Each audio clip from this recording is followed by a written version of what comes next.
এই 56 মিনিট হয়ে গেছে। আমাদের এখন যদি মনে করতে টাইম নেই আপনি পাস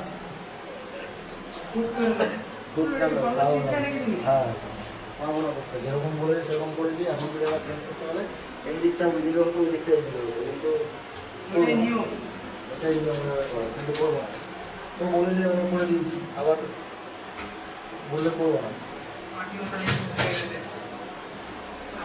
এরকম কাজের কাজ কি আমাদের রোজ রোজ হয় না?